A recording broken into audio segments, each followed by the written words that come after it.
Hello and welcome to another GCBASIC demonstration or video. This is about Blockly update and today is June the 7th and I'll give you an update. Let's get started what it is all about. Let's go straight into what's Blockly.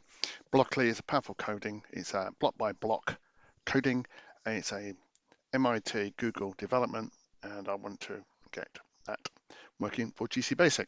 You can try Blockly online and you've got things like this diagram here, which is a counter. So it sets the counter, does a repeat, increments the counter, and says hello world. Wouldn't it be great if you could do that in GCBASIC? Well, you can. If you go to GCBASIC and then this URL, it's GCBASIC underscore Blockly HTML, and that's up on the forum. So if you want to see it on the forum, I'll zoom in on that so you can see it. Let me zoom in on that URL. There you go. Blockly, it's GCBASIC uppercase underscore Blockly with a capital B dot HTML. You don't need the rest, that's just to make sure. And then this is the build number. So let's just go back into what we've got, full screen. Let me just take a copy of that. I just want to show you what happens when it starts now. So this is hosted on gcbasic.com. There is the standard website. I'm going to put the URL back in, and the URL is listed on the forum, but I'll put it in this video, and it comes up with this sample program now. It loads a sample program so that you don't end up with a screen. What you've now also got is you can scale it before. You can now toggle the grid on and off once you have to rescale it. But you've now got these buttons here, which is the scale button, plus that you can zoom in on things and you can come out. You've got a thing now it's called system log rather than error log. That's the feedback I got. And GCB generated, I can then generate code and I get my code down here. So if I put that up there, we can have a look at that. There we have some basic code that's been generated. We can now zoom in on the blocks itself. This is the blocks.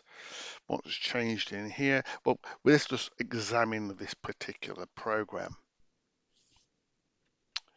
Select chips. I have not increased the number of chips yet, but that's not an issue. It's just a very simple change. Groups now work quite well. You can expand blocks and you can put comments in. Oh, I'll show you the comments actually. Collapse the block. When you open it up, expand the block. You've got comments now. So this is an example of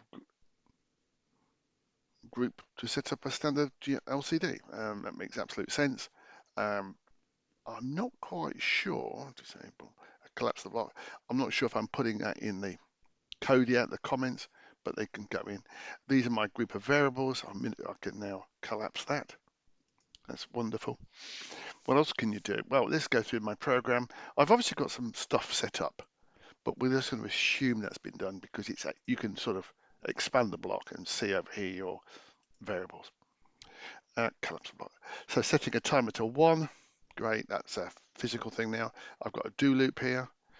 If we look at that, it's a do loop forever. That's been added. It wasn't there before, so loops in here. Then there is a simple do loop with no complexity. Repeat with times, do it 2 times. Print some basic out. We've seen this. This is a wait command, and I can have it use the static, which is 1 second. If I want to put a variable into it, I can just hook that variable into there. I can clear the screen. And that repeat after 2 times, and then I'm printing the variable myString, which is a variable myString. If we look in here, expand the block, there's a string variable called Blockly.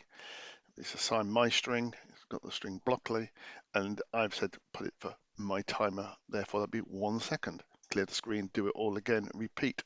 Hence the code. That code, I'll bring it in. Looks like this.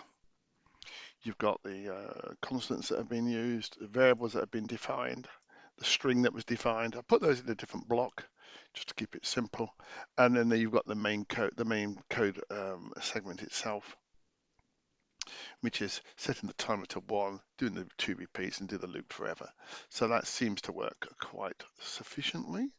I'll move that away. What I'm going to do is copy that. You should start up GC Studio. I'm just starting it up. My computer is backing up at the moment. So that's a simple piece of code. Continue without code. I've got my code, it's in my cut and paste buffer. I've just cut it into here.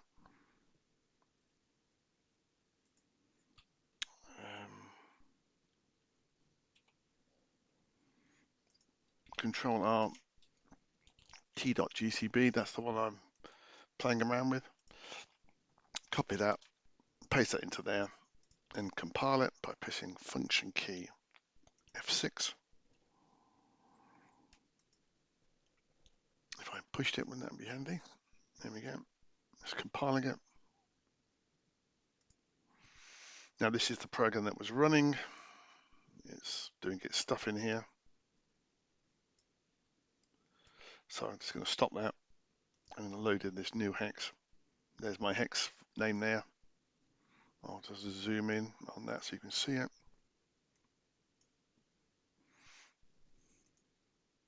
GCBASIC was the first Blockly. It's generating proper code. So where'd you go to? It's on GCBASIC blockly.html. Enjoy.